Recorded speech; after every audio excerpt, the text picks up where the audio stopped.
खबरें जो हमें सीधा जोड़ती हैं आपसे, जिनका आपकी जिंदगी पर होता है सीधा असर। खबर का मतलब है एक भरोसा, और आपका भरोसा है हमारी जिम्मेदारी। ATL टीवी, भरोसा अलवर का। नमस्कार, आप देख रहे हैं ATL न्यूज और आपके साथ मैं हूं रविंद्र तिवारी। पेश है आज की हेडलाइंस।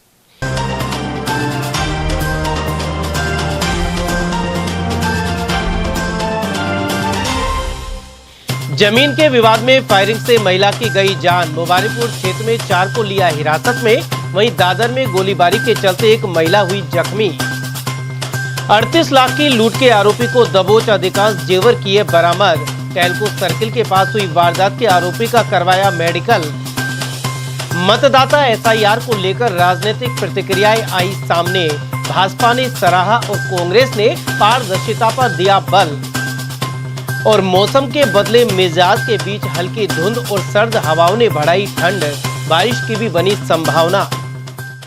और अब जानते हैं खबरों को विस्तार से। अलवर के मुबारकपुर के पास रायसिक बास में शुक्रवार सुबह जमीन के विवाद में गोली चल गई। यहां 2 पक्ष आमने सामने आ गए और 3 बीघा गैर खातेदारी जमीन के विवाद में दोनों ओर से लाठी डंडे एवं पत्थर चले। ऐसे में एक पक्ष ने फायरिंग कर दी और 55 वर्षीय दीपोबाई की गोली लगने से मौके पर ही मौत हो गई। घटना के दौरान मृतका के पति चरण सिंह, बेटे कुलदीप, कुलवंत अंग्रेज और बलवीर सिंह को गंभीर चोटें आई हैं। सभी घायलों का इलाज नौगावा के CSC में चल रहा है। वहीं दूसरे पक्ष का जंगीर सिंह भी गंभीर रूप से घायल हो गया, जिसे चिकित्सकों ने अलवर रेफर किया है। उधर मृतका के बेटे कुलदीप ने बताया कि 3 बीघा जमीन पर पिछले 20 दिनों से विवाद चल रहा था। यह गैर खातेदारी जमीन उनके पिता चरण सिंह के नाम पर है, जिसमें से 1 बीघा पर चचेरे भाई जंगीर सिंह खेती करता है और 2 बीघा पर चरण सिंह।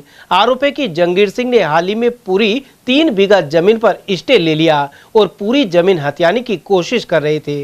इसी को लेकर परिवार में लगातार विवाद और झगड़े की स्थिति बनी हुई थी।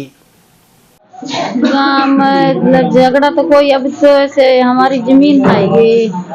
ये हमारा काका ताऊ जो हमारा दूसरा छोटा है, इनका बड़ा है, उसने अपने भाई को 2 बीघे जमीन दे के गया और उसने पहले जमीन सस्ती होती को नाम करवाता नहीं है। उसने कहा कोई बात ना, मैं दे रहा हूँ, तू ले ले।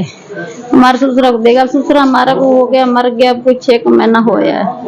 और हम इनके घर हाथ पांव जोड़े, भाई हमको 2 बीघे एक ले लो, एक हमको दे दो।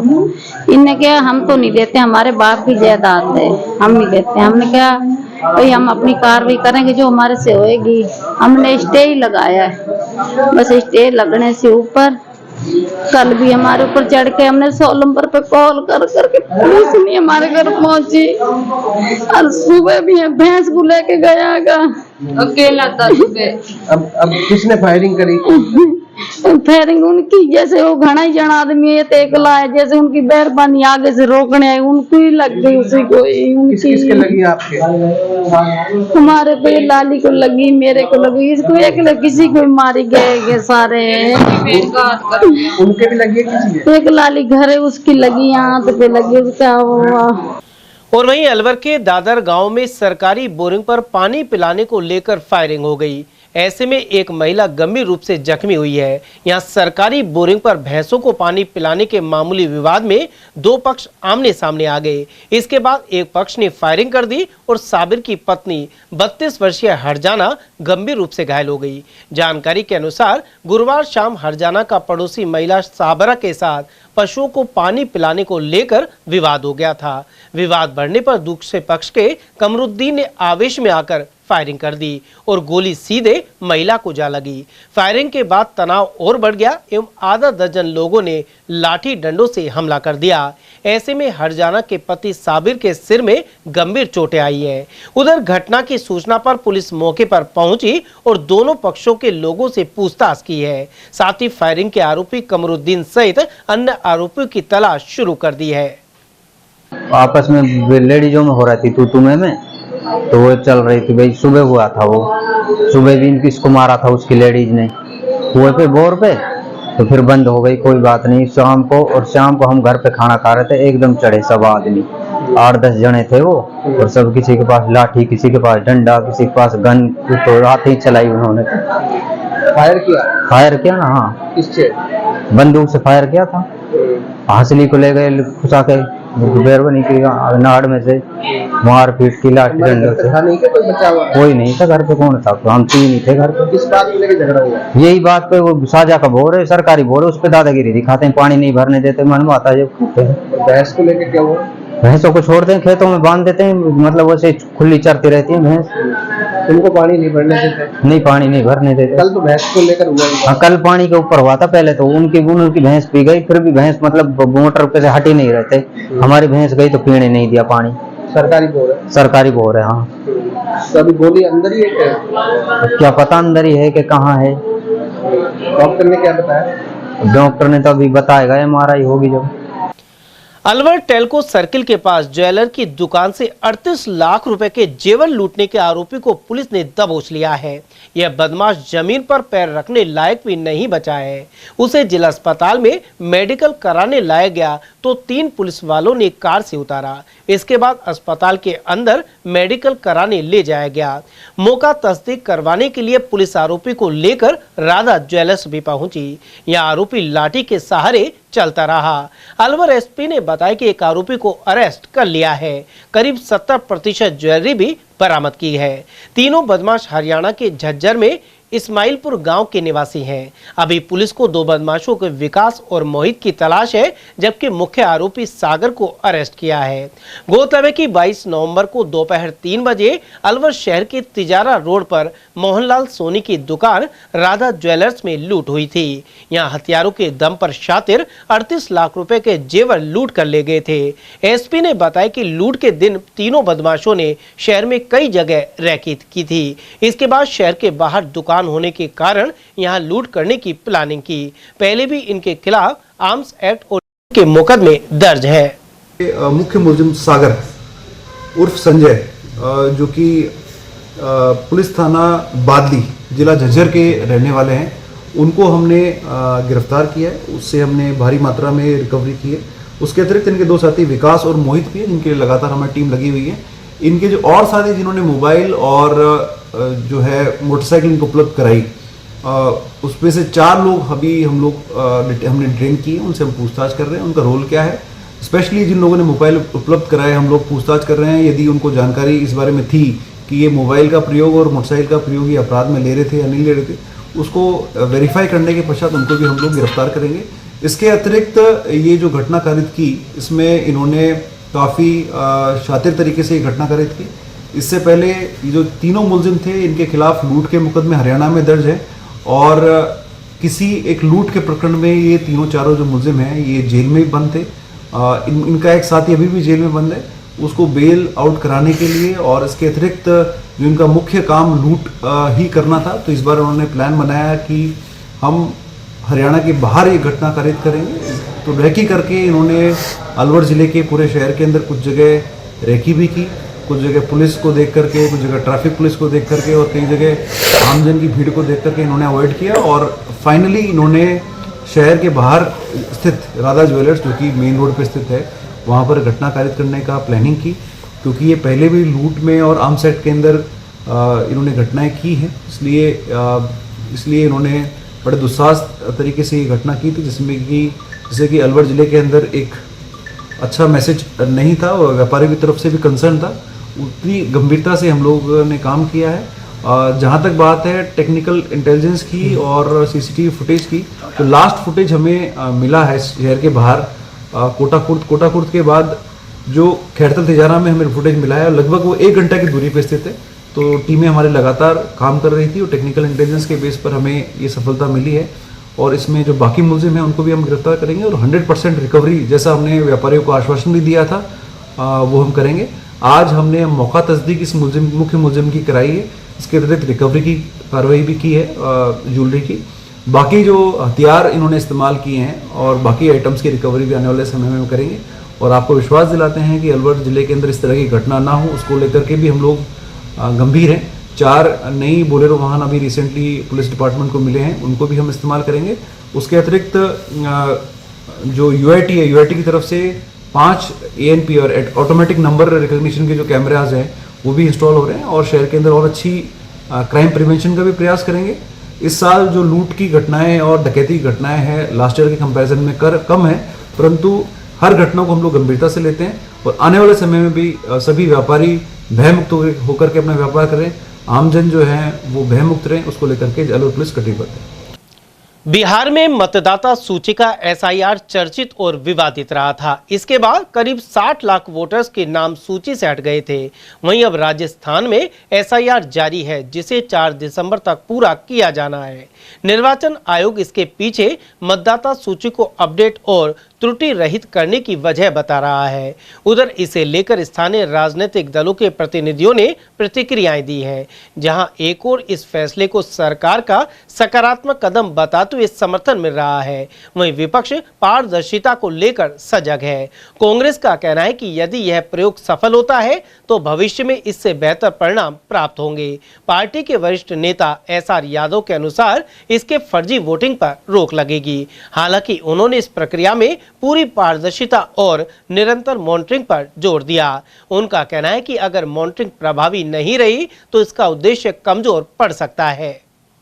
देखिए, SIR का जो भारतीय जनता पार्टी का एक्सटेंट है, जिन्होंने एक पूरे काफी प्रदेशों के अंदर इस SIR रिपोर्ट को सक्रियता से दिखाया है, जो स्पेशल इन्वेस्टिगेशन रिपोर्ट जो है वो निश्चित तौर पे सच्चाई सामने आना चाहिए। हमारे देश के अंदर रियल में वोटर कितने हैं, लेकिन कारगर साबित हो अगर BLO सही डिटेल्स में उसको फॉलो करेगा तब। आज की डेट में BLOज के ऊपर इतना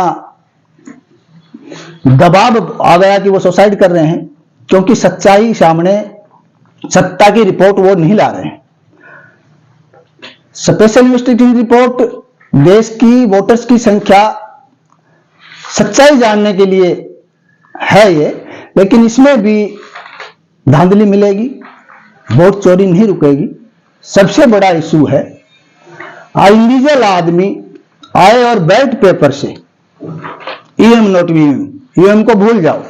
जो देश इसको मैन्युफैक्चर कर रहा है वो देश तो इसको लाइक ही नहीं कर रहा, वोटिंग नहीं करवा रहा, लेकिन ये प्रोफेशन चल गया, वो आयात निर्यात कर रहा है और दूसरे देश इसको अडॉप्ट कर रहे हैं। और बहुत ये इलेक्ट्रिक जो मशीन है इसमें तो काफी सालों से फॉल्ट चल रहा है। काफी स्टेटों के अंदर भी ऐसी भावनाएं आई हैं, लोगों की विचार सामने आए हैं और बड़े बड़े नेता उसको इन्वेस्टिगेशन करके और बड़े साइंटिस्ट जो बड़े एक्सपर्ट हैं इस मशीन के, उन्होंने भी दिखाया है आगे ये गलत एक निर्णय ले रही है, सही दिशा में वोट नहीं पड़ते हैं, इसमें चोरी हो सकती है। तो निश्चित तौर पे चोरी हो रही है और बैलेट पेपर की डिमांड है काफी समय से, काफी दलों का और जनता का, तो बैलेट पेपर से वोट पड़ना चाहिए। SIR वाला मुद्दा मैं समझता हूं अगर सही इसकी ट्रांसपेरेंटी जो सही निकली और सही दिशा में अगर BLOज काम करेंगे, प्रशासन के अधिकारी काम करेंगे तो ये कारगर सिद्ध भी हो सकती है, लेकिन सत्य तक जाने बगैर नहीं होगी। उधर भाजपा नेता और पूर्व MLA राजेंद्र सिंह गंडोरा ने इस निर्णय को केंद्र सरकार का ऐतिहासिक कदम बताया। उन्होंने कहा कि SIR से यह स्पष्ट होगा कि कौन देश का वास्तविक नागरिक है और कौन नहीं। इससे फर्जी वोटिंग पर लगाम लगेगी और पात्र व्यक्ति ही मतदान कर सकेगा। इससे लोकतांत्रिक प्रक्रिया और अधिक मजबूत होगी। SIR का मतलब है पुनरीक्षण, यानी दोबारा जांच करना, गहराई से दोबारा जांच करना। क्योंकि वोटर लिस्ट जो बनी हुई है पुरानी, उनमें एक आदमी का नाम कई जगह भी हो सकता है, कई विधानसभा में है, तो एक जगह ही वोट डालना चाहिए इसको। तो जहां भी अलग है, अब इस SIR से वो एक जगह वोट डालेगा, दूसरी जगह नहीं डाल सकता, क्योंकि आधार कार्ड है, आधार नंबर एक जगह होगा, वोट एक जगह डालेगा तो सही रिपोर्ट आएगी। कुछ लोगों को भ्रांतियां हैं कि हमारा नाम कट जाएगा। नाम तो कटेगा ही अगर दो जगह, तो मेरा नाम गांव में भी है, शहर में भी तो एक जगह कटेगा और कटवाना चाहिए।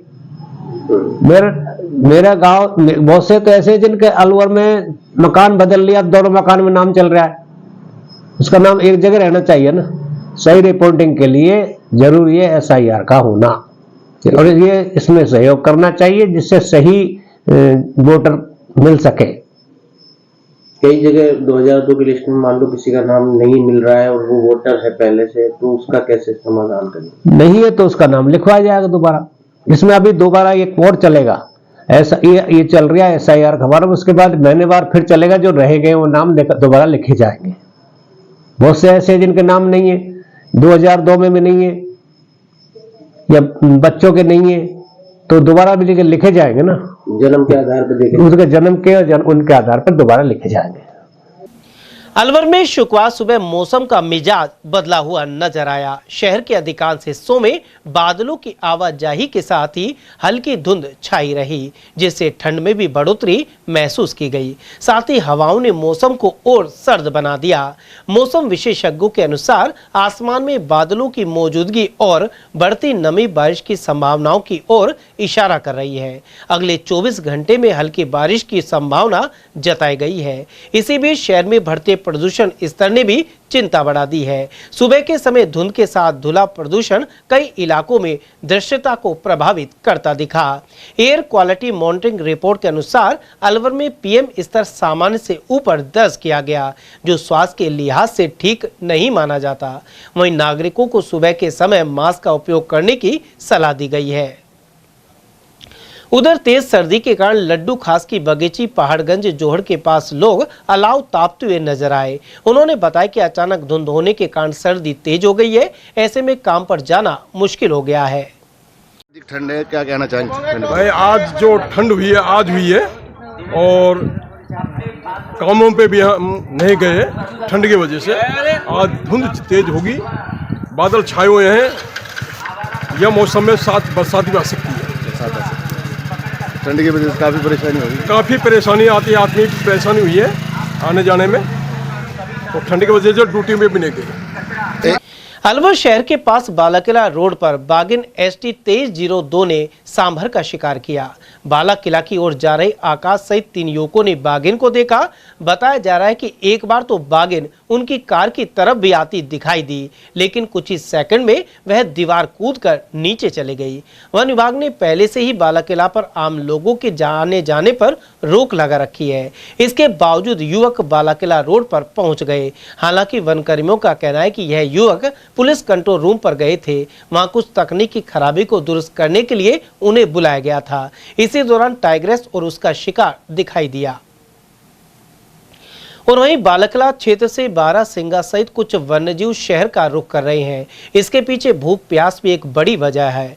बारहसिंगों के पीछे श्वानों के पड़ने से उनकी जान को खतरा हो जाता है, लेकिन वन विभाग के यहाँ नियुक्त कर्मचारी पूरी मॉनिटरिंग नहीं कर रहे।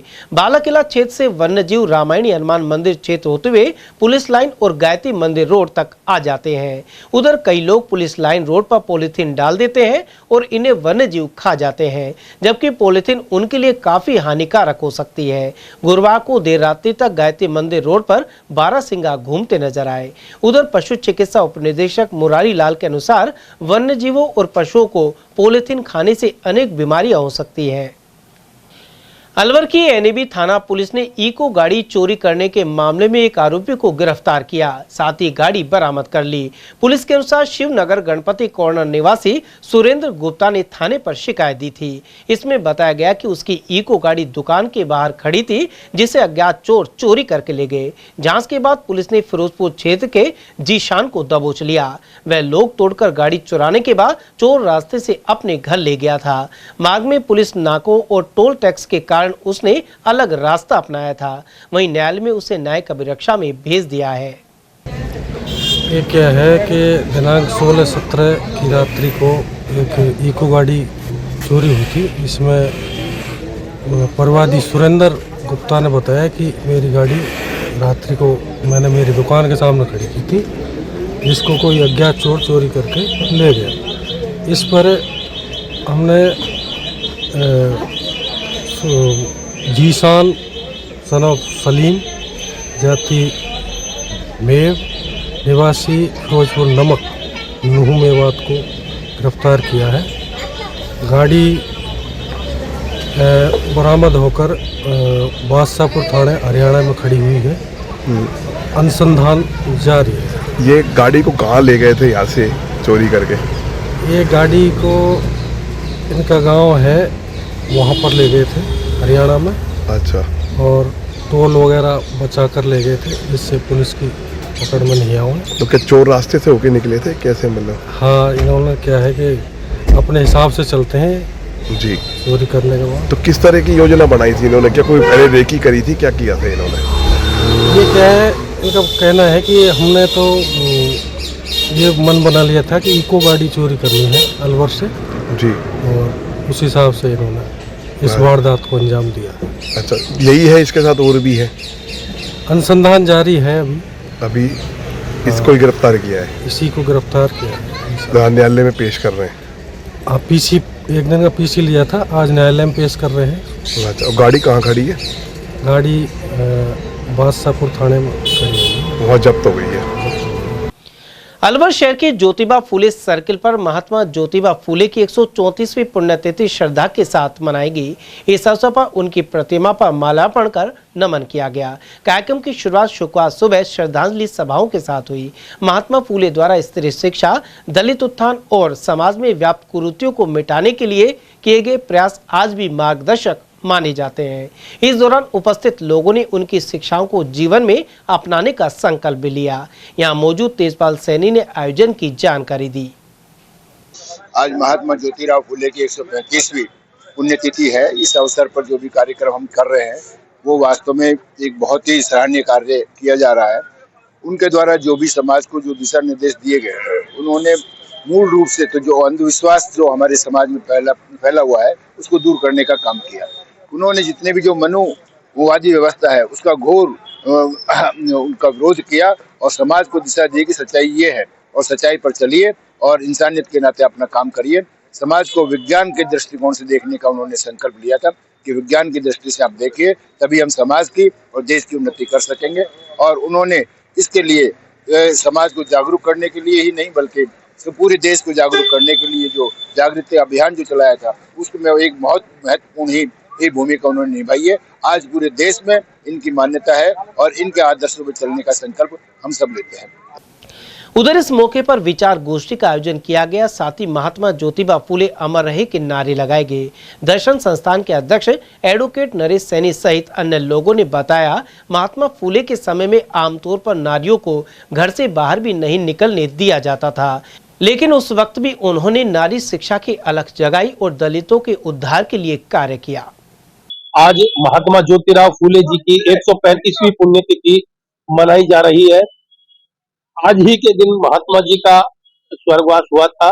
महात्मा ज्योतिराव फूले जी ने अपने जीवन में नारी शिक्षा के जनक, दलित समाज उद्धारक, महान समाज सुधारक राष्ट्रपिता महात्मा ज्योतिराव फूले जी की आज हम पुण्यतिथि मना रहे हैं। उन्होंने जो समाज के पिछड़े वर्ग के लिए किया वो विस्मरणीय है। आज भी उनके लिए पूरे भारत भर में जगह जगह, विश्व भर में जगह जगह उनकी पुण्यतिथि बड़े हर्षोल्लास से मनाई जा रही है। और वहीं राजस्थान मेघवाल समाज संस्था ने अलवर के फूले सर्किल स्थित प्रतिमा पर माल्यार्पण किया। यहां निहाल सिंह मेघवाल सहित अन्य सदस्य मौजूद रहे। जिला अध्यक्ष डॉक्टर BR शास्त्री और महासचिव डॉक्टर महेश गोठवाल ने बताया कि महात्मा ज्योतिबा फूले की पुण्यतिथि पर उनके आदर्शों को याद किया गया। उन्होंने समाज सुधार, अंधविश्वास निवारण, नारी शिक्षा और दलित सुधार को लेकर उल्लेखनीय कार्य किए थे। आज हम राजस्थान मेघवाल समाज संस्था के सदस्य महात्मा ज्योतिबा फूले जी की पुण्यतिथि पर यहाँ एकत्र हुए हैं। हमने महात्मा ज्योतिबा फूले के संदेश को याद किया, उनकी प्रतिमा पर माल्यार्पण किया। आज लगभग 135 साल हो गए हैं महात्मा फूले जी को हमसे विदा लिए हुए, लेकिन उनके जो विचार थे, उन्होंने जो हमें संदेश दिया था वो आज भी प्रासंगिक है। और आज भी वर्तमान अगर हम परिस्थितियों को देखिए तो अंधविश्वास के खिलाफ, शोषण के खिलाफ, नारी शिक्षा के लिए, दलित वर्गों के उत्थान के लिए उनका जो संदेश दिया था उन्होंने वो आज भी प्रासंगिक है। उनके बताए हुए रास्ते पर अभी भी चलने की जरूरत है। महात्मा ज्योतिबा फूले की पुण्यतिथि पर यहाँ उपस्थित हुए हैं और महात्मा ज्योतिबा फूले जो कि एक इस धरती पर अवतार रूप में जन्म जिन्होंने लिया और यहाँ जो उत्पीड़न था समाज में दलितों का, गरीबों का, उनका जो पीड़ित उसके प्रति संवेदना उनमें जागी और उन्होंने इस समाज के उद्धार के लिए काम किया तथा स्त्री शिक्षा के लिए काम किया और अनेकों स्कूल खुलवाए और नारी शिक्षा के लिए अनेकों प्रयास किए और उन्होंने राजनीतिक, धार्मिक स्वतंत्रता और समानता के लिए निरंतर जीवन भर काम किया। वो वास्तव में एक महापुरुष थे और जो सदियों तक याद रहेंगे। आज हम उनको अपनी कृतज्ञता भरी श्रद्धांजलि अर्पित करके अपने गौरवान्वित महसूस करते हैं कि ऐसे महापुरुष यहाँ समाज में जन्म हुए और आगे भी ऐसे महापुरुषों का जन्म होता रहे और हम उनके सिद्धांतों पर चलें, यही उनके प्रति सच्ची श्रद्धांजलि होगी। धन्यवाद। सृजन की सुरक्षा योजना के तहत जिला विधिक सेवा प्राधिकरण सचिव मोहनलाल सोनी ने उमरैन में पौधरोपण किया। साथ ही आगामी अभियान के लिए जोड़ीवाला मंदिर परिसर का भौतिक सत्यापन किया गया। इस दौरान दल में सरपंच सहित ग्राम विकास अधिकारी आरती शामिल रही। दल ने पिछले 3 महीनों में रोपे गए पौधों का मुआयना भी किया। निरीक्षण के दौरान यह पाया गया कि पूर्व में लगाए गए अधिकांश पौधे स्वस्थ रूप से विकसित हो रहे हैं। यहाँ मिले 2-3 क्षतिग्रस्त पौधों की जगह तत्काल नए पौधे लगाने की हिदायत भी दी गई। अलवर के सागर जलाशय की ओर जाने वाले रास्ते में किशन कुंड पर साफ सफाई नहीं हो पा रही है। किशन कुंड विकास समिति के अध्यक्ष हिमांशु शर्मा ने बताया कि इसे लेकर कई बार नगर निगम प्रशासन को ज्ञापन देकर सफाई एवं बिजली व्यवस्था का आग्रह किया जा चुका है। इस स्थान पर पर्यटक भी घूमने आते हैं। इसके बावजूद मार्ग क्षतिग्रस्त है और सफाई एवं बिजली का अभाव बना हुआ है। सबसे पहले तो मैं ATL न्यूज़ चैनल को भी हार्दिक बधाई शुभकामना देता हूं कि जनहित के मुद्दों को बहुत प्रभावी रूप से उठाया जाता है और आपके द्वारा उठाए गए मुद्दों पर जिला प्रशासन कार्रवाई भी करता है। मैं इस अवसर पर यह कहना चाहूँगा कि मूसी महारानी की छतरी से लेकर सागर से लेकर किशन कुंड तक, धौली छतरी तक आप चले जाइए, वहाँ आज की तारीख में आप ये देखें कि सफाई के नाम पर वहाँ की व्यवस्था जीरो है। हमारे समिति के सदस्य माननीय सतीश शर्मा जी हैं, हमारे सत्यनारायण सोमवंशी जी हैं और हमारे जितने भी गौरव अरोड़ा जी हैं, ये हमारे जो मूल जो कार्यकर्ता हैं जिन्होंने वो खुद सफाई कर्मी में लगे हुए हैं। एक तरह से पूरी झाड़ू बनाकर पूरे किशनगंज को लगातार साफ करते हुए आ रहे हैं, लेकिन आज तक भी नगर निगम का कोई भी प्रशासनिक आदमी नहीं पहुंचा हुआ है। मैं वीडियो के माध्यम भी आपको उपलब्ध करा दूंगा किस तरीके का भयानक कचरा वहाँ फैला हुआ है। जब बाहर से श्रद्धालु आते हैं या पर्यटक आते हैं तो क्या एक संदेश लेके जाते हैं। आज की तारीख में आप ये देखिए कि लाइट की व्यवस्था इतनी ख़राब हुई है कि सारी लाइटें बंद हैं। शाम को 6 बजे बाद में आपको पता है वन्य जीवों का वो इलाका है, वन्य जीव वहाँ विचरण करते हैं। ऐसी स्थिति में कोई भी हादसा है, जनहानि हो सकती है, लेकिन प्रशासन की तो आदत है कि जनहानि होने के बाद ही जागे जाते हैं। लगातार हम लोग मांग करते आ रहे हैं कम से कम ट्यूब लाइटों की व्यवस्था कर दें, लाइटों की व्यवस्था कर दें। लाइट लगने से कम ये है कि लोगों को एक सुरक्षा मिलेगी। किशन कुंड भर जाते हैं, वहाँ बूदर कुंडी पर और भी कुंड भर जाते हैं।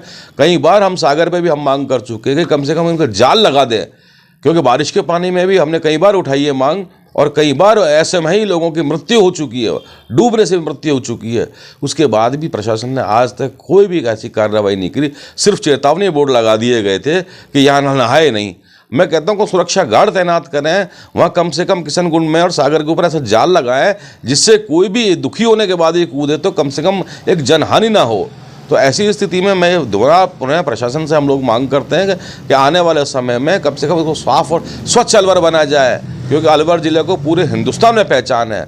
अलवर ज़िले में पर्यटक आते हैं, देखने आते हैं। इतने बड़ा सागर बना हुआ है, मूसी महारानी की छतरी बना है, ऐतिहासिक किशन कुंड बना हुआ है, तो लगभग कम से कम वहाँ तो सफाई एटलीस्ट होनी चाहिए। मैं पुनः प्रशासन से, गांधी कार्यकर्ताओं की ओर से, किशन कुंड विकास समिति की ओर से, सामाजिक कार्यकर्ताओं की ओर से, कांग्रेस पार्टी की ओर से भी ये मांग करता हूँ कि शीघ्र से कम से कम प्रशासन वहाँ की सफाई व्यवस्था पर और लाइट व्यवस्था पर जरूर ध्यान दें। संत निरंकारी मंडल द्वारा प्रदेश में मानव कल्याण यात्रा जारी है। इस दौरान सतगुरु माता सुदीक्षा महाराज और राजपिता ने बीकानेर में दौरा किया। बीकानेर स्थित संत निरंकारी भवन के मैदान में आयोजित निरंकारी संत समागम को माता सुदीक्षा महाराज ने संबोधित किया। उन्होंने कहा कि दिलों में प्यार और एक दूसरे का आदर सत्कार जरूरी है। हमें अहंकार को त्याग कर निरंकार के प्रति सच्ची श्रद्धा रखनी चाहिए।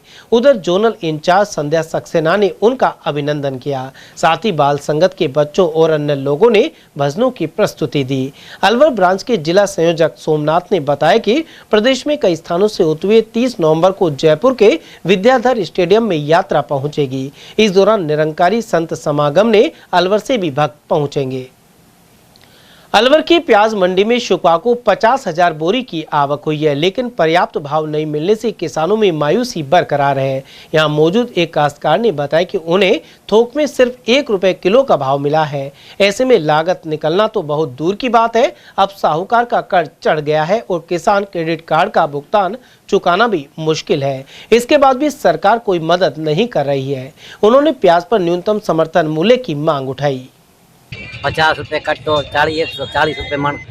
बताओ, बढ़िया प्याज है, 140 में दिए प्याज। बताओ अब 1 रुपया किलो। हाँ जी, कहीं करे को जमींदार। भाई क्या नाम है आपका? मुन्ना लाल। कौन सा गांव है? नंगला बंजीर का। कितनी प्याज बोई आपने? 2 बीघा। 2 बीघा। कितनी लागत आ गई? कम से कम मान लीजिए 80,000 रुपया की। अच्छा, 2 बीघा में। 2 बीघा में। अब आप ये बताइए, आप कितनी प्याज आज बेची है, क्या भाव बिकी है? 19 कट्टा लाए हूँ जी, बस 2 बीघा में। अच्छा, तो कितने की बिकी है? ये 170 रुपये मन बिकी। अच्छा, अब ये लगा लो कहीं भाव पड़े, कितना बन जाएंगे। तो कितना किराया लग गया आपका? अब इनमें 25 रुपये कट्टा किराया है, 60 रुपये कट्टा कटाई है। बताओ कहीं करें, 22 रुपये कट्टो है। अब यार देख लो कहीं पटो। उधर किसान नेता प्रेम पटेल के अनुसार प्याज की स्थिति को देखते हुए सांसद और केंद्रीय मंत्री भूपेंद्र सिंह से वार्ता की जाएगी। इससे पहले राजस्थान के कृषि मंत्री डॉक्टर किरोड़ी लाल मीणा से मिलकर समाधान का आग्रह किया जा चुका है, लेकिन इस दिशा में कार्रवाई नहीं हो पाई है। इसके अलावा प्याज व्यापारी और कांग्रेस नेता अभय सैनी के अनुसार किसान मायूस है और उन्हें भारी नुकसान हुआ है। ऐसे में प्रधानमंत्री नरेंद्र मोदी और मुख्यमंत्री भजनलाल शर्मा को ध्यान देना चाहिए। सर, मंडी में आप प्याज बेच रहे हैं और जिस तरह से हालात हैं, आप प्रधान भी रहे हैं कांग्रेस के साथ साथ बीजेपी में भी आप बड़े पदाधिकारी हैं, नेता हैं, क्या कहना चाहेंगे? मैं तो आज पप्पू भाई की आड़त की दुकान के ऊपर प्याज बेचने आया था। मेरे काम करने वाले आदमी सुबह ट्रैक्टर में भर करके यहाँ प्याज लेकर के आए। लेकर के आने के बाद में उसका भाव कुछ भी नहीं मिला। जो हमारी मजदूरी लगी थी कटाई की और कट्टे की, वो मजदूरी भी हमको मिली नहीं है। तो मैं तो सरकार से निवेदन करूंगा कि इस किसान को समस्या को देखते हुए ऐसी व्यवस्था करें जिससे किसान बच जाए। नहीं तो हम तो एक छोटे किसान हैं और इस तरह से हम सब मर जाएंगे। किसानों के पास में हमारे इस एरिया में प्याज के अलावा कोई इनकम नहीं है। प्याज का ही जिससे हम शादी ब्याह ये सब चीज करते हैं। मेरे भी 10-15 बीघा जमीन में प्याज है, लेकिन 1 रुपया भी मिलना मुश्किल है। जो लागत थी उसमें भी कुछ नहीं मिला। तो सरकार अगर कि इसको सोच समझ करके इसका भाव बढ़वा दे तो अब भी किसान बच सकता है, क्योंकि किसानों की प्याज आधी तो चलेगी, आधी बची है, लेकिन कुछ किसान बच सकते हैं। तो हमारा तो ये आग्रह है, या तो भगवान भला करेगा किसान का या सरकार भला करेगी। दोनों से ही है कि दोनों अगर कि किसान से नाराज हो गए तो किसान तो मर जाएगा, और किसान मर जाएगा तो सब कुछ मर जाएगा, व्यापार बंद हो जाएगा, सब चीजें बंद हो जाएंगी। किसान के भरोसे ही पूरा देश चलता है। तो सरकार ये करना चाहिए कि ज्यादा से ज्यादा ये विदेश में खोल करके किस तरह से बढ़ सकते हैं, भाव बढ़ाए, जिससे किसान जिंदा रह सके। सर, कई किसानों से बात हुई, उनका कहना है कि हमने कर्ज लेकर केसीसी लेकर और सेठ साहूकारों से पैसा लगा दिया, अब उनका ब्याज चल रहा है और अगर यही स्थिति रही तो फिर हमको खेत बेचने पड़ेंगे और घर के गहने बिकेंगे, कर्जा बढ़ रहा है, ब्याज चुकाना मुश्किल होगा। फिर किस तरह से किसान बच पाएगा, क्योंकि इस किसान को तो एक तरह से अघोषित मौत ही है। अलवर शहर में ही नहीं, हिंदुस्तान में पप्पू भाई के नाम से आड़त का बहुत बड़ा काम है। कुछ दिन पहले हम इनसे मिले थे तो कह रहे थे कि मैं रेलवे से प्याजें भेजूंगा, लेकिन प्याज खरीदने वाला कोई नहीं है। ये कहां पर भेजे, और सरकार उसकी कोई ऐसी व्यवस्था नहीं है, और किसान तो मरेगा ही। किसान के पास कुछ नहीं है। पप्पू भाई से एडवांस ले गए हम लोग, वो एडवांस दे नहीं सकते, लेकिन इसका भलापन है कि इसने फड़ के ऊपर कहा कि मैं आपसे ना तो कोई ब्याज लूंगा, 1 साल बाद में दोबारा पैसा लूंगा। तो मैं तो ऐसे आड़त वाले को धन्यवाद देना चाहता हूं कि जिसने घोषणा की पूरे फड़ के ऊपर खड़ा होकर के कि आप अगली साल पैसे दे देना, लेकिन माल बेच कर जाओ। मैं पहले प्याज बेचने आज एक किसान रोने लग गया था, तब इन्होंने एक बात कही थी कि कोई बात नहीं, जो ले गए हो वो रहने दो, आप जाओ। उसके पास किराए के पैसे नहीं थे, फिर इन्होंने किराए के पैसे दिए। तो मैं सरकार से भी निवेदन करूंगा कि इसके अंदर कुछ सोचे, जिससे कि हमारा किसान का भला हो सके। सर, बीजेपी का शासन है, आप बीजेपी में हैं, आपके सांसद यहाँ के केंद्रीय मंत्री, आपको नहीं लगता कि उनको बीच में, किसानों को बीच में आना चाहिए और उनकी समस्या को सरकार में वो है और प्रधानमंत्री के रखने चाहिए, कैबिनेट में इस पर कुछ समस्या का समाधान होना चाहिए? कुछ दिन पहले कृषि मंत्री हमारे यहाँ आए थे जो मूर्ति का अनावरण में आए थे, उसके अंदर मैं भी वहां मौजूद था। हमने उनसे भी कही थी कि कृषि के अंदर आप मंत्री हैं, प्याज की व्यवस्था करें। अभी तक तो कोई व्यवस्था हुई नहीं है। और हमारे सम्मानीय जो इस अलवर जिले के नहीं, हिंदुस्तान के जाने माने जो कैबिनेट मंत्री हैं भूपेंद्र जी, उनसे भी कहेंगे, और उनसे भी वो 30 तारीख को आएंगे तो उनसे कहेंगे, आग्रह करेंगे, तो कुछ ना कुछ व्यवस्था करेंगे वो। सर, मंडी में प्याज की कितनी आवक है, कैसी क्वालिटी है, क्या भाव है? आज किसान मिले तो कुछ दुखी नजर आए, क्या कहना चाहिए? क्या दर्द बताऊं दिल का, ये दिल तो उठा हुआ है। इस दर्द को कोई सुनता नहीं है, इसलिए बताने में भी शर्म सी महसूस करता हूँ। मेरा लुट गया सब कुछ, बस मैं जिंदा हूँ, यही मेरा बचा हुआ है। ये मेरी भाषा में किसानों की आवाज में आपको बता रहा हूँ। अलवर ही नहीं, पूरे राजस्थान का और राजस्थान के साथ पूरे हिंदुस्तान का किसान जो प्याज बोता है, वर्तमान में अपने आप को बहुत ठगा सा महसूस कर रहा है। और ठगा सा इसलिए महसूस कर रहा है, ये उस देश में रहता है जिसे कृषि प्रधान देश कहते हैं, ये उस देश में रहता है जिसे पशुपालकों का देश कहते हैं, लेकिन कृषि और कृषक के बारे में इस देश के अंदर कोई चर्चा नहीं कर रहा है। अलवर में प्याज की अराइवल आज लगभग 50,000 कट्टे की होगी, और बाजार के जो भाव हैं आज 2 रुपए से लेके और 9 रुपए किलो के रहे। आप ये मानिए, जिस देश के अंदर 20 रुपए लीटर का पानी बिक रहा हो, उस देश के अंदर 2 रुपए से लेकर 9 रुपए किलो किसान की उपज बिके, कैसा दुर्भाग्य है मेरे इस देश का। जिस देश के अंदर ना तो पेट्रोल खत्म होता है, ना डीजल खत्म होता है, ना शराबों की दुकानों पर शराब खत्म होती है, लेकिन जब अवसर मेरे किसान का आता है तो उसका खाद का कट्टा भी उस गोदाम में नहीं मिलता है जहाँ से उसे मिलना चाहिए। जब प्याज में तेजी होती है तो मीडिया चैनल वाले, सरकार हमारी बातों को बहुत तेजी से बढ़ा चढ़ा कर कहती है, और एनसीसीएफ, नेफेड जो सरकार की एजेंसी है जिनका काम है उपभोक्ता और उत्पादक के बीच की कड़ी को समायोजित बनाकर रखना, वो किसानों की प्याज खरीदकर आम उपभोक्ता को वाजिब दर पे उपलब्ध कराती है। एक सरकार की अच्छी नीति है, लेकिन सरकार को इस पे काम करना चाहिए कि किसान का जब प्याज नहीं बिक रहा है, सरकार उसे खरीदे और उनको स्टॉलों के माध्यम से बिकवाए, सब्सिडी दे। अगर किसान ही मर गया तो क्या होगा? आज अलवर का किसान जो 50 से 60 हजार रुपए की लागत एक बीघे में लगा रहा है, उसके हाथ में केवल 5 से लेकर 8 हजार रुपए आ रहा है। किसान लुटा पिटा लग रहा है, आर्थिक व्यवस्था बहुत खराब हो गई है। ये जो मेवात का अंचल है, इस पूरे अंचल में आज बड़ा प्याज की वजह से त्राईमान हो रहा है। सर, कई किसानों की जो छोटी प्याजम की 1 रुपए किलो भी बिकी है और वो 40 रुपए 50 रुपए एक कट्टे पे मिले हैं, तो कह रहे कि भाड़ा भी नहीं निकल रहा और फिर कट्टे की लागत अलग है। मांग आपूर्ति का खेल है। पैदावार जिस हिसाब से हमारे यहाँ है, उस हिसाब से हमारे यहाँ कंजप्शन देश के अलावा भी बाहर जानी चाहिए प्याज। सरकार की नीतियां इस तरह की जिसके माध्यम से ये प्याज बाहर जाने में दिक्कत हो रही है। जब सरकार को सोचना चाहिए कि मेरा किसान ही मर जाएगा तो क्या होगा। सरकार को जिस तरह से दूसरी चीजों के ऊपर सब्सिडी देती है सरकार, तो सरकार को किसान को भी विदेशी मुद्रा हिंदुस्तान में किसान की चीज लेके आ रही है, सब्जी लेके आ रही है, तो उस पर किसान की सब्सिडी दे और दूसरे देशों से बात करें और उन्हें वाजिब दर पर उनसे प्याज की आयात की निर्यात की बात करें ताकि किसान जिंदा रहे। सर, अलवर की प्याज बाहर कहाँ पे जा रही है? काफी ट्रक लोड होके जा रहा है। अलवर की प्याज 16 राज्यों में जाती है। दिल्ली, हरियाणा, पंजाब, उत्तराखंड, उत्तरांचल, हिमाचल, जम्मू कश्मीर, बंगाल, बिहार, लगभग 16 राज्यों में जाती है और कई केंद्र शासित राज्यों में भी जाती है। और ये प्याज जो है वो जायके में बहुत बढ़िया होती है, स्वाद बहुत होता है। और जो इस प्याज का उपयोग जो है वहाँ पर जहाँ पर नॉन वेजिटेरियन जहाँ भोजन बनता है उसका बड़ा उपयोग होता है। अरब कंट्रीज देश जितने भी उनमें जाती है।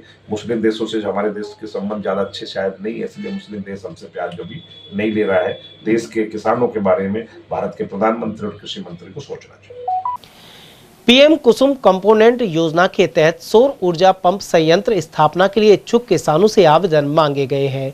राज किसान साथी पोर्टल पर आवेदन किए जा सकते हैं। किसानों को 3 HP से 7.5 HP तक सौर ऊर्जा पंप संयंत्र स्थापना पर 60% अनुदान मिलता है। उद्यान विभाग के उपनिदेशक KL मीणा ने बताया कि न्यूनतम 0.4 हेक्टेयर या इससे अधिक भू स्वामित्व वाले और कृषि विद्युत कनेक्शन से वंचित किसान इस योजना का लाभ सकते हैं।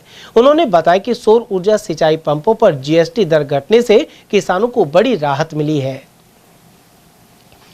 शुकर फॉर्म उपनिदेशक कार्यालय में सूखे पौधों को हटाकर नए पौधे लगाए जा रहे हैं। यहां मौजूद नगर निगम की नरेगा कर्मी ने बताया कि कार्यालय की खाली जमीन पर निगम की ओर से करीब 3000 पौधे लगाए गए थे, लेकिन इनमें से लगभग 300 पौधे खराब हो गए हैं। ऐसे में नरेगा कर्मियों के सहयोग से इनकी जगह नए पौधे लगाए जा रहे हैं। साथ ही सभी पौधों में नियमित खाद पानी दिया जा रहा है।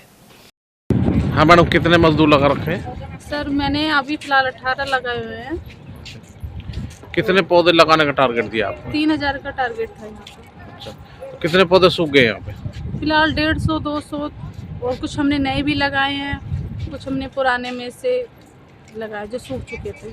तो ये कब तक लगा देंगे सारे पौधे आप? आज हो जाएंगे। हाँ जी, आज हो जाएंगे। हाँ 300 पेड़ का टारगेट हो जाएगा आज। कौन कौन से पौधे लगा रहे हो? ये है कड़ा बादाम है, इमली है, एडोनीम है, आम है, ये सब इस चीज़ों के पेड़ है हमारे पास। पौधे किसने आपको उपलब्ध कराए हैं? नगर निगम की तरफ से है, रिंको सर की तरफ से। नगर निगम से? हाँ जी। तो मैडम इनकी देखभाल के लिए भी आप रहेंगे? हाँ जी, हम ही रहते हैं।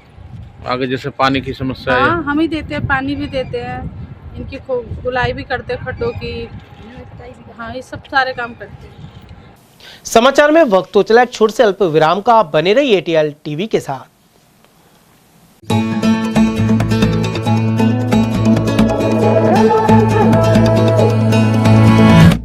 मिट्टी की खुशबू पास बुलावे, कूदे उछले हम जोश जगावे, खेले आ मिलके जश्न मनावे, आजा खुशियों से हाथ मिलावे, दिन को आशाओं से सजावे, घर की चौखट से बाहर जावे, जूते पहने और दौड़ लगावे, सूरज में हीरे बन जावे, खेल ही है तरक्की का हिस्सा, खेल किस्मत को बदले ऐसा सिक्का, आओ कुछ कर दिखाए बुलंदियों से आगे, मुट्ठी में दुनिया का कर ले, खेलो रे खेलो रे सपने सजाओ रे, खेलो रे खेलो रे देश को बढ़ाओ रे, खेलो रे सपने सजाओ रे, लकीरें तोड़े आगे हम निकले, खेलो रे सपने सजाओ रे, खेलो रे देश को बढ़ाओ रे, खेलो रे सपने सजाओ रे, लकीरें तोड़े आगे हम निकले। रिवाज रिसोर्ट हमारे यहाँ जन्मदिन पार्टी, किटी पार्टी, रिसेप्शन, सगाई, शादी पार्टी एवं सम्मेलन के लिए विशाल lawn, crystal banquet, gem ballroom, 25 कमरे एवं शानदार पार्किंग व्यवस्था है। इसके अलावा हमारे यहाँ कोरल रेस्टोरेंट है, जहां आप पैन एशियाई भोजन का आनंद ले सकते हैं।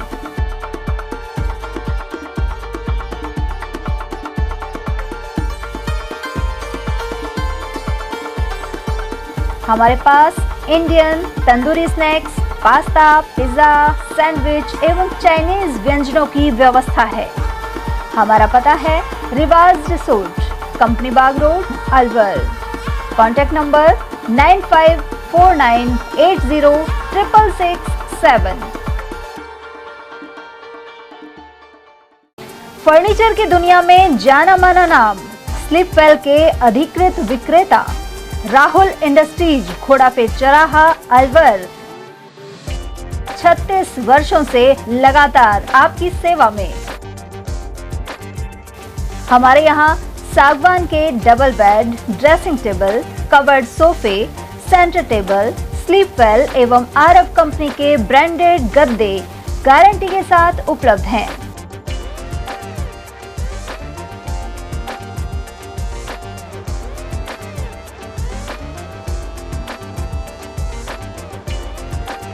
हमारे यहाँ सागवान फर्नीचर, कवर्ड सोफे ऑर्डर से भी बनाए जाते हैं। एक बार शोरूम पर पधारकर सेवा का मौका अवश्य दें।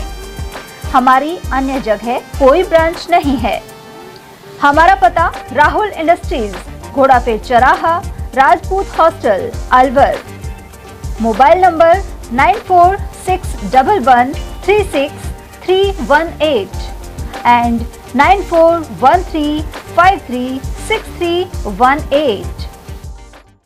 अलवर का अपना जाना पहचाना नाम स्ट्रॉन्गर स्पोर्ट्स फेयर, शहर का एकमात्र स्पोर्ट्स फेयर और गुड्स शोरूम, जहां इस वर्ष मिल रहा है ब्रांडेड ट्रैक सूट्स पर धमाकेदार offer. Shiv Naresh, select, bolt, stronger और जस्ट जैसे ब्रांड्स पर मिल रहा है भारी डिस्काउंट। और हाँ, हर ट्रैक सूट के साथ एक जैकेट बिल्कुल फ्री। साथ ही निविया, कॉस्को, स्पोर्टन, योनेस, अल्फा, एसएस, एसजी और अन्य स्पोर्ट्स गुड्स पर भी जारी है विशेष छूट। सिर्फ 18, 19 और 20 तारीख को ट्रैक सूट्स पर पूरे 40% का डिस्काउंट। तो देर किस बात की, आइए और दीजिए हमें एक बार सेवा का मौका। स्ट्रॉन्गर स्पोर्ट्स वेयर, अलवर का ट्रस्टेड स्पोर्ट्स शोरूम। हमारा पता है stronger sports wear, Gopal talkies, bus stand के पास, अलवर।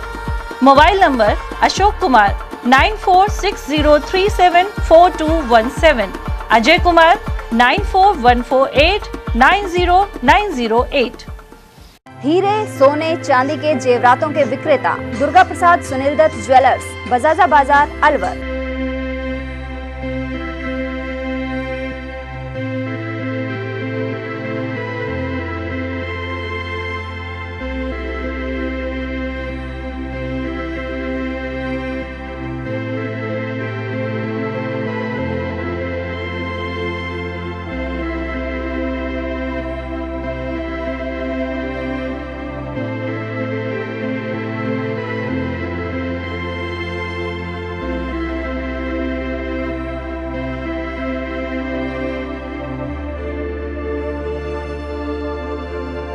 हीरे, सोने, चांदी के जेवरातों के विक्रेता Durga Prasad Sunil Dutt jewellers, Bajaja Bazar, Alwar. Phone number 0144233853 and 2338663। Furniture का 32 साल पुराना जाना माना नाम राहुल डेकोर। यहाँ आपकी लाडली बिटिया के लिए अथवा अपने घर के लिए सभी प्रकार का सागवान का फर्नीचर उपलब्ध है।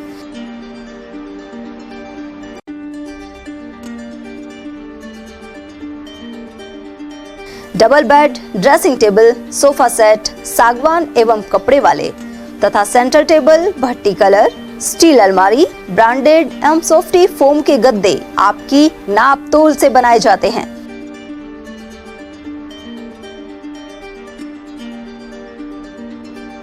सभी सामान एक ही छत के नीचे उपलब्ध। हमारा पता है अलवर बोर्ड, जसवंत तिराहे से पहले, Kati Ghati, Alwar. Contact number 9414019769 and 9414019768। Break के बाद फिर से आपका स्वागत है। खैरतल नगर परिषद द्वारा ठेकेदार के जरिए बनवाए गए रैंप निर्माण में खामियों के आरोप सामने आए हैं। अग्रसेन चौक मातो रोड नाले के पास 5 दिन पहले ही यह रैंप बनाया गया था। आरोप है कि इसमें सरिया का जाल ढंग से नहीं लगाया गया। इसके अलावा सिर्फ रोड़ी और बजरी के अलावा नाम मात्र की सीमेंट का मसाला उपयोग में लगाया गया था। ऐसे में गुरुवार रात एक चौपहिया वाहन निकलते वक्त रैंप टूट गया। निरंजन लाल खंडेलवाल सहित जागरूक लोगों ने इसकी जाँच और कार्रवाई की मांग की है। पहले ये रैंप बना था, ठेकेदार ने बनाया था, इसमें तो सरिये हैं न सीमेंट है। भारी किराया इससे तोड़ गया और भारी हादसा हो गया, हमारा मकान को खतरा हो सकता था। अलवर का नाम पूर्व में उलवर था और इसके संस्थापक राव राजा प्रताप सिंह की प्रतिमा जिला मुख्यालय पर लगाने की मांग उठ रही है। श्री क्षत्रिय जन संसद द्वारा इसके लिए प्रयास किए जा रहे हैं। इस रियासत की स्थापना माचाड़ी से राव राजा प्रताप सिंह ने 25 नवंबर 1775 को की थी। उनकी प्रतिमा अलवर जिला मुख्यालय पर लगाने को लेकर श्री क्षत्रिय राजपूत और सर्व समाज की बैठक में प्रस्ताव रखे गए। हाल ही चोमू में बैठक के दौरान इस पर चर्चा हुई थी। संस्था के प्रतिनिधि उदय सिंह भाटी, रघुवीर सिंह, भंवर सिंह और देवी सिंह चौहान के अनुसार प्रतिमा लगाने के लिए सभी का सहयोग आवश्यक है। उधर भंवर सिंह गौड़ ने इस बारे में जानकारी प्रदान की।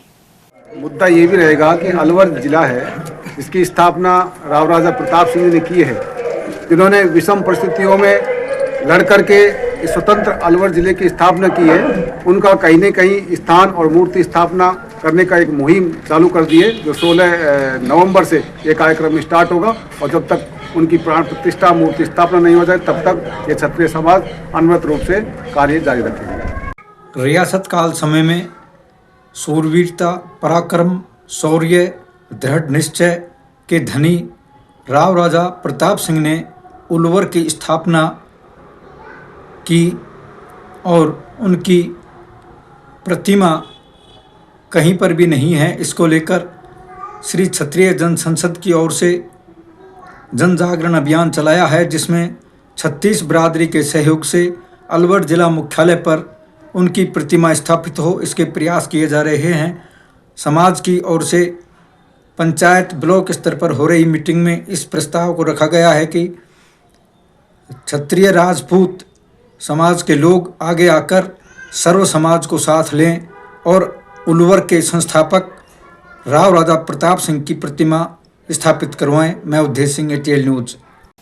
अकबरपुर क्षेत्र में शुक्रवार सुबह से ही अचानक मौसम परिवर्तन देखने को मिला। सर्दी बढ़ने के कारण लोग अलाव तापते रहे। इसके अलावा दोपहर तक बाजारों में भी सन्नाटा पसरा रहा। उधर बस स्टैंड पर भी यात्री कम संख्या में ही नजर आए। सर्दी बढ़ने से रबी की फसलों को काफी फायदा मिलेगा। इससे गेहूं और जौ की बढ़वार तेज होगी। माह खत्म होते होते सर्दी अपना असर दिखाने लगी है। इसका असर लोगों की दिनचर्या पर नजर आ रहा है। उधर स्थानीय विक्रेता संदीप रॉय ने बताया कि सर्दी बढ़ने के कारण वे अपनी दुकानों के आगे अलाव जलाकर बैठे हुए हैं। वहीं किसान गोपी जोशी का कहना है कि ठंड के चलते गेहूं की फसल को ज्यादा फायदा मिलेगा। भाई मौसम विभाग के अनुसार 28 तारीख से सर्दी बढ़ना था, तो आज 28 तारीख से सर्दी बढ़ भी गया हकीकत में। तो हम थोड़ा सा आग जला के सहारा ले रहे हैं। क्या करें बताओ, सर्दी का मौसम में ऐसे करना तो पड़ेगा ही। वैसे सर्दी का समय है तो सर्दी पड़नी चाहिए। हाँ, पड़नी भी चाहिए। अपना जो प्रकृति का नियम है उसी हिसाब से सब कुछ ठीक ठाक हो जाए, अपना फसल वसल गेहूँ सही से हो जाए। सर्दी भी होना चाहिए, कुदरत का जो नियम है। मौसम बदल गया है, क्या कहोगे, कौन सी फसल का फायदा है? सर्दी बढ़ गई, गेहूं को तो फायदा और चीज़ों में नुकसान है। ढंढोर बच्चा को सबको परेशानी है। हम तो कब से बढ़ी है सर्दी? आज से बढ़ी है। तो मौसम साफ हो रहा है? नहीं, मौसम साफ नहीं, बदल हो रहा है, धुंधला मौसम है। तो लोग बरसात आने की भी संभावना है। लोग अलाव ताप रहे हैं। अलाव ताप रहे हैं। सब ने गर्म कपड़े पहन रखे हैं, घर में घुसे पड़े हैं, बस स्टैंड पूरा खाली पड़ी। लाल प्याज की मंडी में उचित दाम नहीं मिल पा रहे हैं और ऐसे में अकबरपुर क्षेत्र में किसान प्याज को खेतों से लाकर घर में रख रहे हैं। वजह यह है कि वे खेत खाली कर समय पर गेहूं की बुआई करना चाहते हैं। ऐसे में स्थानीय किसानों के घर में प्याज ही प्याज नजर आ रही है और बैठने की जगह मिलना भी मुश्किल हो जाता है। किसानों का कहना है कि मोटी लागत लगाकर प्याज की खेती हुई थी, लेकिन भाव उचित नहीं होने के कारण खेतों से उखाड़कर प्याज घरों में रख दी गई है। अब की बार प्याज की ज़्यादा हालत ख़राब है। अभी इनमें कुछ भी नहीं बच रहा, भाव तो है नहीं। गेहूं को पचे तो रहे थे, इसलिए इनको घर लिया पटकी। तो कब से पटक रही है? अभी इनको 5-7 दिन होगा घर लाए हुए। तो गेहूं बुआई के समय निकल गया है अभी है? हाँ, गेहूं डाले इनको ऊपर, क्योंकि गेहूं को लेट हो रहे थे, इसका भाव है नहीं, इस वजह से। तो कितनी लागत लग जाती है? इसमें लागत बहुत आ गई। इसमें कम से कम 1 बीघा में 50,000 से ऊपर खर्चा आ गया। अकबरपुर थाने में गोरक्षक टीम द्वारा SHO सीमा चौधरी का स्वागत किया गया। उनकी नियुक्ति हाल ही में हुई है। गोरक्षकों ने शॉल उड़ाकर और फूलों का गुलदस्ता देकर स्वागत किया, साथ ही मिठाई वितरित की गई। वहीं गोरक्षा टीम के सदस्यों ने बताया कि उनकी टीम कई वर्षों से इस दिशा में कार्य कर रही है। इस मौके पर काका पंडित, दीपक शर्मा, प्रिंस शर्मा, यश शर्मा, रवि और गोपाल आदि मौजूद रहे। रामगढ़ कस्बे के गोंदगढ़ मोड़ स्थित अग्रवाल धर्मशाला में शुक्रवार को कांग्रेस कार्यकर्ताओं की बैठक आयोजित हुई। पंडित बबली शर्मा की अध्यक्षता में संपन्न बैठक में मतदाता सूची SIR को लेकर चर्चा हुई। इस दौरान कांग्रेस प्रत्याशी रहे आर्यन जुबेर खान का जन्मदिन भी मनाया गया, साथ ही साफा बांधकर उनका सम्मान हुआ। कार्यक्रम में रामगढ़ विधानसभा प्रभारी प्रदीप व्यास, प्रधान नसरुल खान, ब्लॉक अध्यक्ष बबली पंडित, मंडल अध्यक्ष रामहेत जाटव और उप प्रधान अतरचंद सैनी आदि ने विचार रखे।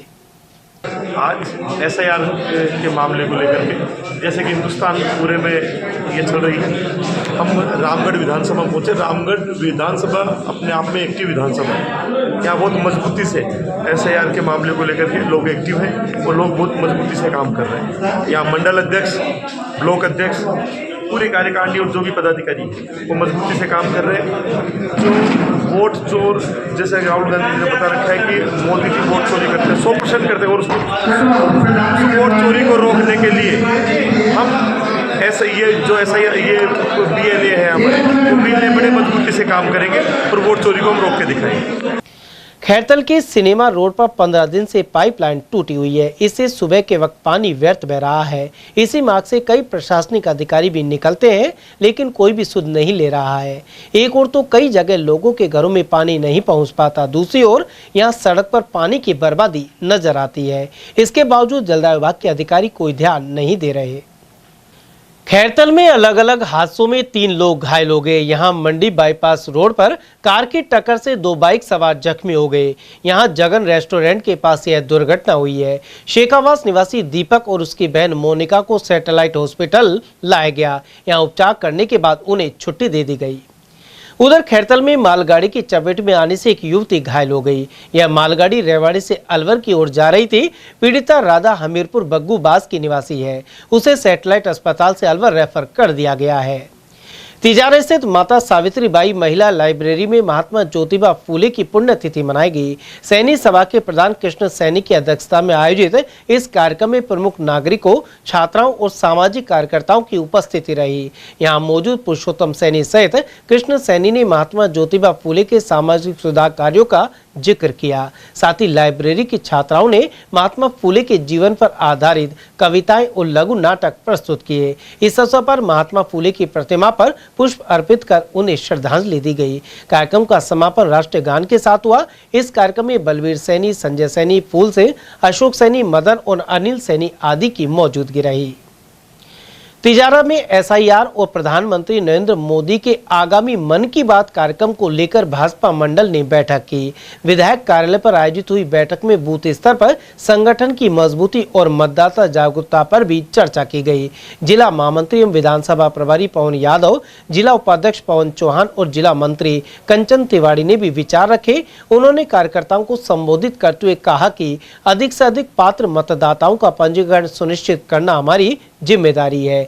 बैठक में जिला प्रवक्ता सलोना यादव, मंडल प्रभारी ओमवीर चौहान, मंडल अध्यक्ष कपिल गुप्ता और पूर्व अध्यक्ष बनी सिंह बिधूड़ी आदि उपस्थित रहे। मालाखेड़ा क्षेत्र को टीबी मुक्त बनाने के लिए सामुदायिक स्वास्थ्य केंद्र पर एनसीडी क्लिनिक संचालित हो रहा है। लंबे समय से खांसी, बुखार और सीने में दर्द की शिकायत बताने वाले रोगियों की निःशुल्क जांचें यहां होती है। इसके अलावा टीबी की पॉजिटिव रिपोर्ट आने की स्थिति में निःशुल्क दवा किट सहित पौष्टिक आहार के लिए राशि का प्रावधान है। खंड मुख्य चिकित्सा अधिकारी लोकेश मीणा ने बताया कि मालाखेड़ा खंड क्षेत्र को ट्यूबरकुलोसिस रोग से मुक्त बनाने के लिए हर संभव प्रयास किए जा रहे हैं। अलवर ग्रामीण विधानसभा क्षेत्र में मतदाता सूची के एसआईआर को लेकर ब्लॉक लेवल ऑफिसर जुटे हुए हैं। इनमें से अधिकांश सरकारी शिक्षक हैं। पहले घर घर जाकर ईपीएफ फॉर्म वितरित किए गए थे और अभी इन्हें इकट्ठा करने और ऑनलाइन का कार्य किया जा रहा है। इसके अलावा विद्यालय परिसर में ही हेल्प डेस्क भी बनाई गई है। महुआ खुर्द पीईओ भगवान साई शर्मा ने बताया कि अर्धवार्षिक परीक्षा का आयोजन भी चल रहा है। इसी के साथ मतदाता सूची एसआईआर में भी अध्यापक अध्यापिकाएं लगे हुए हैं। भारतीय कम्युनिस्ट पार्टी की जिला इकाई ने अधीक्षण अभियंता राधेश्याम बंसल को ज्ञापन देकर किसानों को दिन में 6 घंटे बिजली की मांग उठाई है। पार्टी नेताओं के अनुसार किसान पहले से ही फसलों के पर्याप्त दाम नहीं मिलने के कारण हताशा में हैं। अब वे सिंचाई के चलते अपनी फसल को किसी भी कीमत पर खराब नहीं होना देना चाहते। इसी वजह से जगह जगह प्रदर्शनों का दौर जारी है। वहीं अधीक्षण अभियंता ने बताया कि इस दिशा में प्रयास किए जाएंगे। उधर प्रतिनिधि मंडल में जिला सचिव तेजपाल सैनी, राजकुमार बख्शी, गजराज सिंह, महेंद्र सैनी एवं कालूराम सैनी भी उपस्थित रहे। आज हम यहाँ अधीक्षण अभियंता जी को किसानों को जो समय पर बिजली नहीं मिल रही है उस संदर्भ में यहाँ ज्ञापन देने आए हैं और उनसे मांग कर रहे हैं कि किसानों को दिन में 6 घंटे बिजली दी जानी चाहिए। तो जो वार्ता हमारी हुई है काफ़ी सौहार्दपूर्ण वातावरण में हुई है और उन्होंने कहा कि वास्तव में किसानों को जो बिजली नहीं मिल पा रही है उसके अन्य और भी कारण हैं जिनको कि हम दुरुस्त करने के लिए दूसरी डिपार्टमेंट हैं उनको भी हम लिख रहे हैं और जल्द ही किसानों की समस्याओं का समाधान कराएंगे। अलवर सरस डेयरी में 4 वर्ष बाद 36वीं वार्षिक आम सभा आयोजित की गई। इस दौरान चेयरमैन नितिन सागवान ने कहा कि अलवर सरस डेयरी में भ्रष्टाचार बर्दाश्त नहीं किया जाएगा। बैठक में ऑडिट रिपोर्ट, दूध संकलन बढ़ाने, क्षमता विस्तार, आइसक्रीम प्लांट आदि पर विचार विमर्श किया गया। आम सभा से पूर्व चेयरमैन सागवान ने मंदिर में पूजा अर्चना कर आशीर्वाद लिया। वहीं उन्होंने केंद्रीय मंत्री भूपेंद्र यादव, मुख्यमंत्री भजनलाल शर्मा और सभी सदस्य समितियों का आभार व्यक्त किया।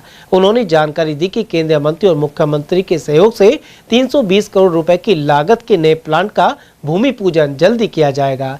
इस अवसर पर मैनेजिंग डायरेक्टर उमाशंकर चौधरी, पूर्व अध्यक्ष रामफल गुर्जर, महेंद्र यादव, अजीत सिंह, शिवलाल मीणा, माया देवी, मीनाक्षी यादव, संजय कुमार मीणा, समय सिंह मीणा और अनिल नरूका आदि मौजूद रहे। अलवर शहर के अरावली विहार थाना क्षेत्र में शुक्रवार को हाई वोल्टेज ड्रामा देखने को मिला। आरोप है कि विजय मंदिर थाने में तैनात कांस्टेबल जय किशन अपनी दूसरी शादी रचाने सिग्नेट होटल पहुंच गया। जानकारी के अनुसार यह विवाह 30 नवंबर की शुभ लगन में अंकिता के साथ होना तय था, लेकिन इससे पहले उसकी पहली पत्नी रीना ने मौके पर पहुंचकर हंगामा खड़ा कर दिया। पहली पत्नी ने पुलिस को दिए अपने बयान में चौंकाने वाला खुलासा किया कि वर्ष 2021 से वह अपने पति से अलग रह रही है, लेकिन जय किशन ने आज तक उससे तलाक नहीं लिया। बिना तलाक लिए दूसरी शादी रचा रहा है और उसे एवं उसके परिवार को धोखा दे रहा है। जानकारी के अनुसार सिग्नेट होटल में विवाह की तैयारियां लगभग पूरी हो चुकी थी। कार्ड में लिखे विवरण के अनुसार दूल्हा जय किशन और दुल्हन अंकिता के लगन का शुभ मुहूर्त आज रखा गया था। दोनों परिवारों के रिश्तेदार और परिचित समारोह में पहुंच चुके थे। दुल्हन पक्ष को भी इस बात की जानकारी नहीं थी कि जय किशन पहले से शादीशुदा है और अभी तक तलाक भी नहीं हुआ है। इस बीच सुबह ही पहली पत्नी को सूचना मिली कि जय किशन दूसरी शादी करने जा रहा है। सूचना मिलते ही वह अपने परिवारजनों, कुछ सामाजिक कार्यकर्ताओं के साथ होटल पहुंची। यहां होटल प्रबंधन को भी बीच बचाव करना पड़ा और पुलिस को मौके पर बुलाना पड़ा। क्या मामला मैडम, आपका नाम क्या है? मेरा नाम रीना है। रीना जी, क्या हुआ आज, ये क्या मामला है?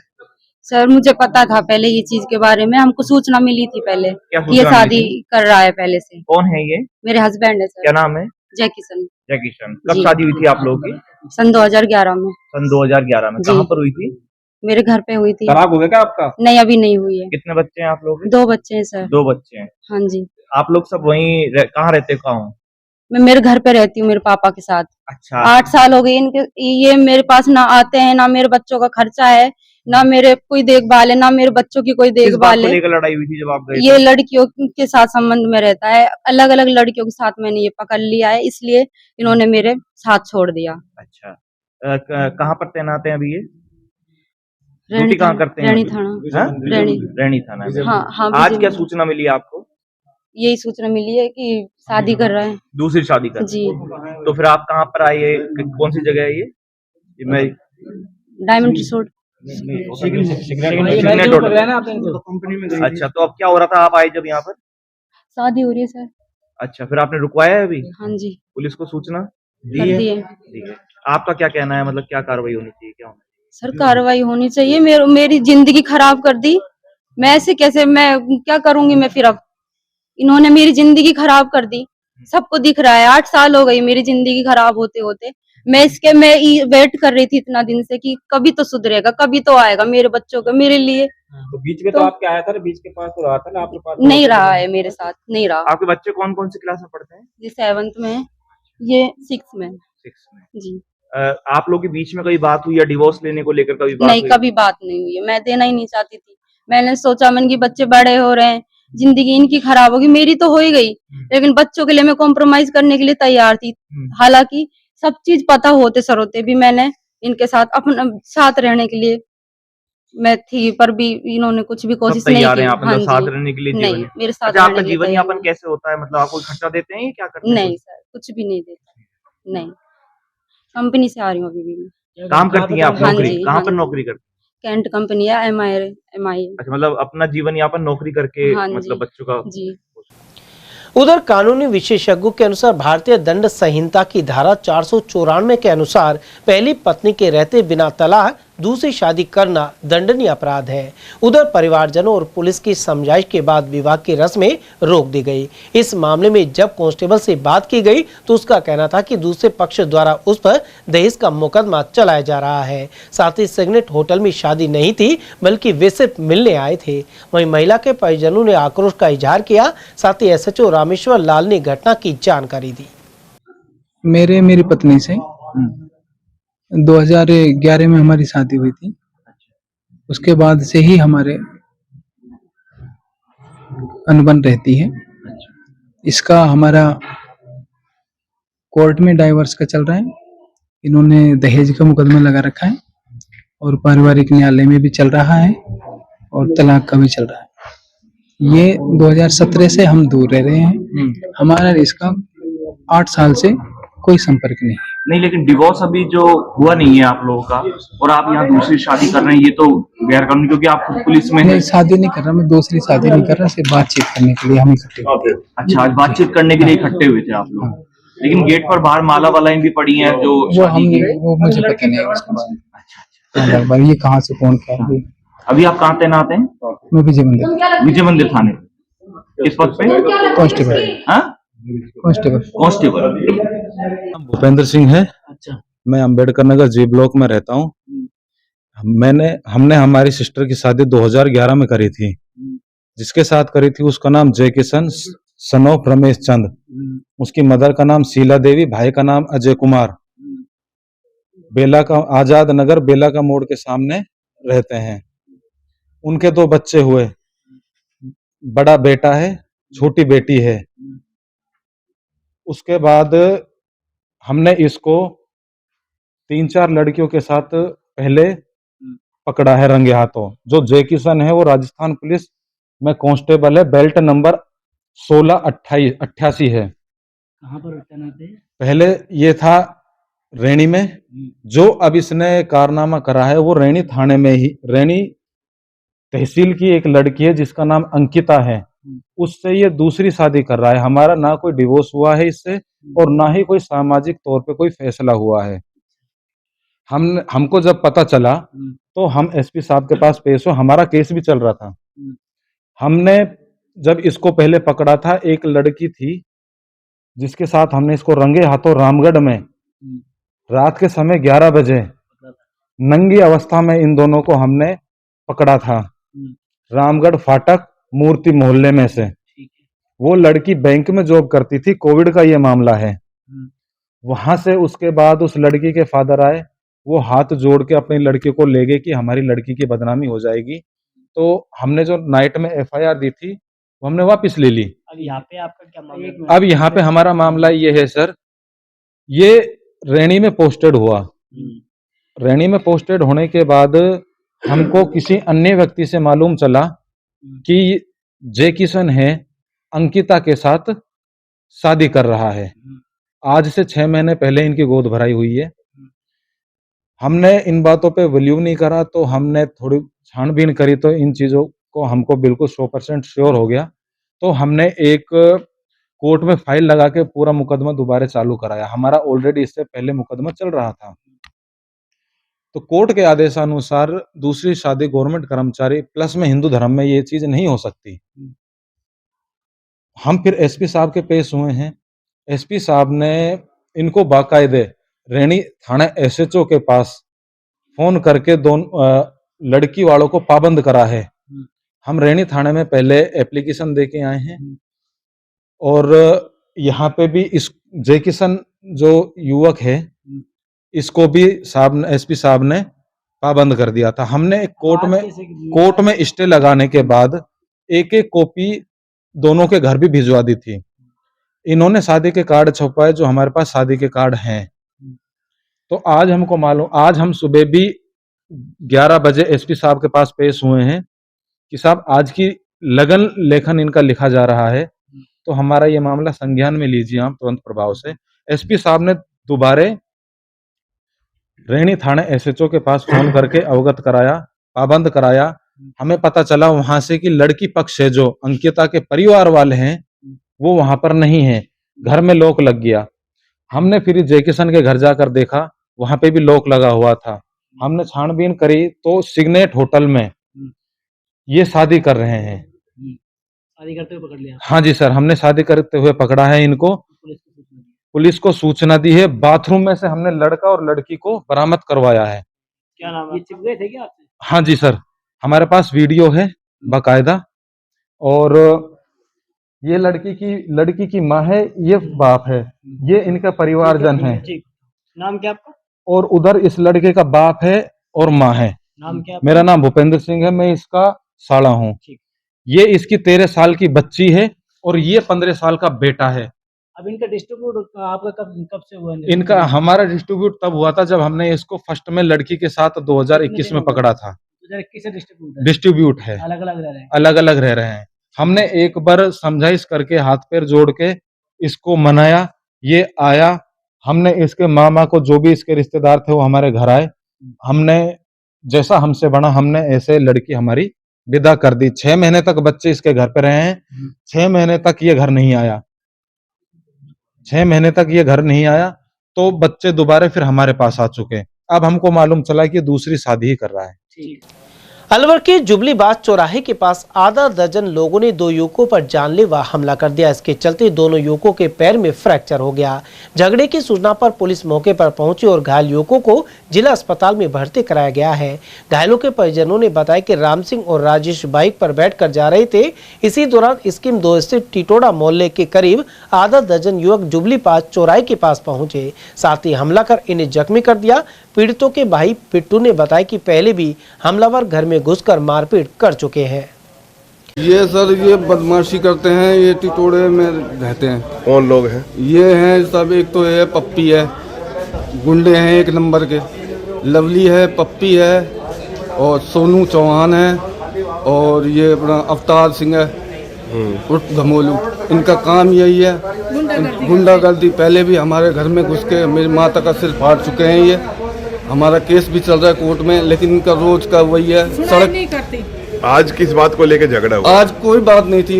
ये दोनों कहीं जा रहे थे, उन्होंने रास्ते में आगे गाड़ी लगाई, उसमें से 10-12 उतरे हैं। ये 10 थे 12 थे जो भी था, वो पाइप निकाले हैं, सरिये निकाले हैं और इनको नीचे गिरा के पैर पे इनके पैर तोड़ दिए। जिले में यूरिया वितरण को लेकर 10 विक्रेताओं का निरीक्षण किया गया। इस दौरान पाई गई कमियों को लेकर 5 उर्वरक विक्रेताओं को कारण बताओ नोटिस जारी किए गए हैं। साथ ही एक नमूना लिया गया है। विभागीय अधिकारियों के अनुसार जिले में वर्तमान में 1800 मैट्रिक टन यूरिया और 1600 मैट्रिक टन डीएपी उपलब्ध है। वहीं राज्य सरकार और कृषि विभाग द्वारा उर्वरकों की दैनिक उपलब्धता पर लगातार निगरानी रखी जा रही है। निरीक्षण के दौरान जो कमियां पाई गई थी उसमें 5 कृषि आदान विक्रेताओं को नोटिस जारी किया गया तथा यूरिया की सैंपलिंग की गई।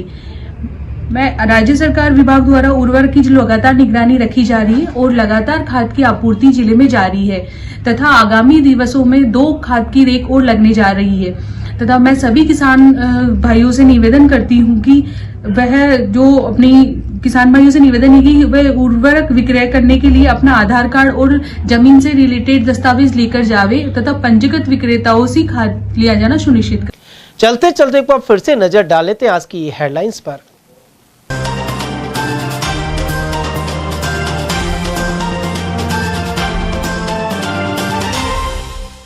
जमीन के विवाद में फायरिंग से महिला की गई जान। मुबारकपुर क्षेत्र में 4 को लिया हिरासत में। वहीं दादर में गोलीबारी के चलते एक महिला हुई जख्मी। 38 लाख की लूट के आरोपी को दबोच, अधिकांश जेवर किए बरामद। टेल्को सर्किल के पास हुई वारदात के आरोपी का करवाया मेडिकल।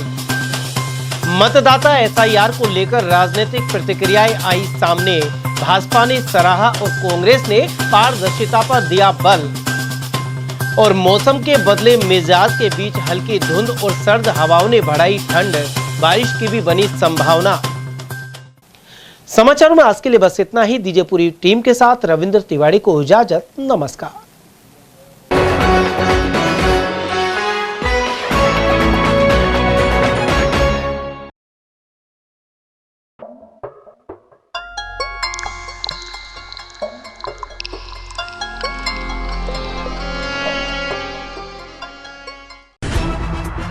खबरें जो हमें सीधा जोड़ती हैं आपसे, जिनका आपकी जिंदगी पर होता है सीधा असर। खबर का मतलब है एक भरोसा, और आपका भरोसा है हमारी जिम्मेदारी। ATL TV, भरोसा अलवर का।